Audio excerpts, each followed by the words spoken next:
জানুৱাৰীত বাগৰুম্বা নৃত্যই অভিলেখ সৃষ্টি কৰিব আৰু নৰেন্দ্ৰ মোদীৰ যি সন্মুখত গুৱাহাটীত 10,000 যি বড়ো যুৱতীয়ে আচলতে নৃত্য পৰিৱেশন কৰিব আৰু তাৰ ব্যতিক্ৰম নহয় এতিয়া যি বাক্সাত ইতিমধ্যে যি বাগৰুম্বা নৃত্যই যে প্ৰদৰ্শন কৰাত ব্যস্ততা হৈ পৰিছে যুৱতীসকলে আৰু মই বৰ্তমান উপস্থিত আছোঁ ওদালবাৰীত বাক্সা জিলাৰ ওদালবাৰীত আৰু ওদালবাৰীত কেইবা শতাধিক আচলতে যুৱতীয়ে ইয়াত বাগৰুম্বা নৃত্য কৰা দেখিবলৈ পোৱা গৈছে মই দেখিবলৈ মানে মোৰ সহযোগীক অনুৰোধ জনাইছোঁ এনেদৰে আচলতে পৰীক্ষণ কৰা ব্যস্ততা হৈ পৰা পৰিলক্ষিত হৈছে মই কিছু পৰিৱেশ দেখিবলৈ অনুৰোধ জনাইছোঁ 17 জানুৱাৰীত যি বাগৰুম্বা নৃত্যই অভিলেখ ৰচিব আৰু ইতিমধ্যে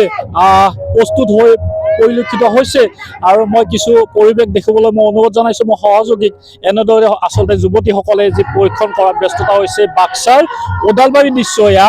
বাক্সা ওদালবাৰী দৃশ্য বাগৰুম্বা নৃত্য এটি সুন্দৰ নৃত্য আচলতে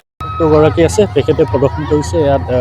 চাবলৈ আহিছে কেনেধৰণে প্ৰস্তুত চলিছে কি ক'ব আচলতে হয় আমাৰ এই যিটো বাগৰুম্বা আমি যিটো আখাৰা আজিৰ পৰা আমাৰ ইয়াত আৰম্ভ হৈছে আমাৰ দুটা সমষ্টি মানাছ আৰু বাস্কা সমষ্টিৰ অন্তৰ্গত আমাৰ ইয়াত আদালবাৰীত আৰু বৰবৰীত আমি দুজেগাত আমি কৰিছোঁ ইয়াত আমি ভগাই লৈছোঁ ধৰক তাৰে আমাৰ যিখিনি মানে এক্সপাৰ্ট কমিটি আছে বা যিখিনি ইনষ্ট্ৰাক্টৰ আছে তেওঁলোকে ইয়াতে 9গৰাকীকৈ আছে আৰু এনেকৈ ঠিক সিটো জেগাতো 9গৰাকীকৈ থাকিব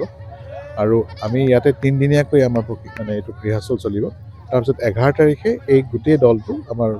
গুৱাহাটী সৰু সজাইলৈ যাব বাক্সাৰ পৰা কিমান গৰাকী বাক্সাৰ টোটেল আমাৰ 900+ টোটেল 900+ টোটেল মানে দুটা সমষ্টি মিলাই পেলাই এনেকৈ আপোনাৰ চালবাৰীটো হৈ আছে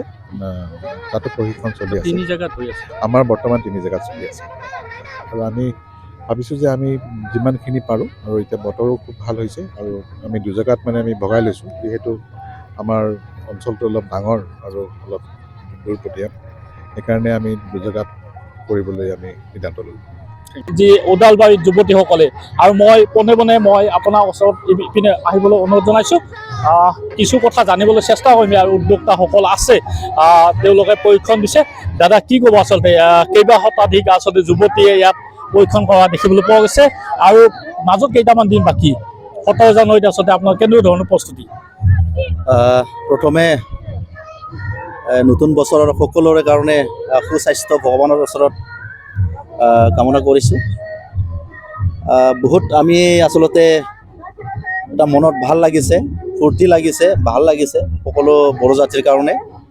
আৰু প্ৰথমে মই আমাৰ ভাৰত চৰকাৰ আৰু অসম চৰকাৰক ধন্যবাদ জনাইছোঁ আৰু ভাৰতৰ প্ৰধানমন্ত্ৰী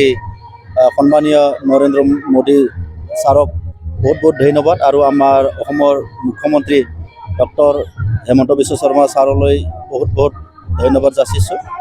কাৰণ আজি ইমান এটা ডাঙৰ সুযোগ ইমান এটা ডাঙৰ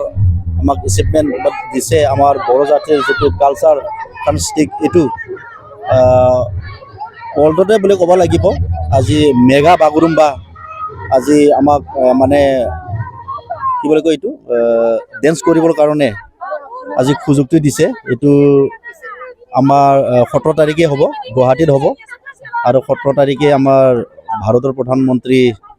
শ্ৰীযুত নৰেন্দ্ৰ মোদী ডাঙৰীয়া ছাৰ আহিব তো ইয়াৰ প্ৰেজেঞ্চত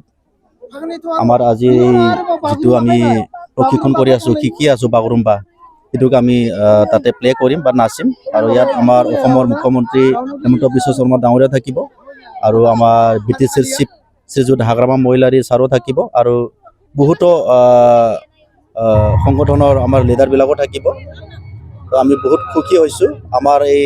বাগৰুম্বা বড়ো জাতিৰ যিটো হাৰিমু সাংস্কৃতিক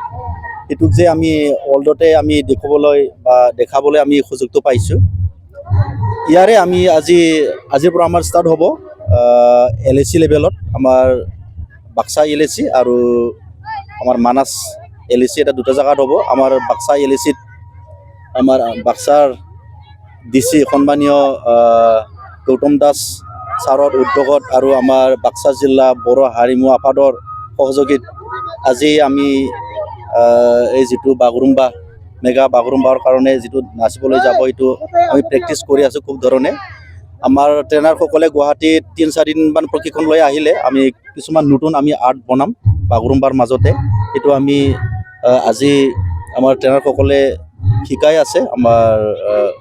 ডেন্সাৰসকলক প্ৰশিক্ষণ দি আছে। ধন্যবাদ।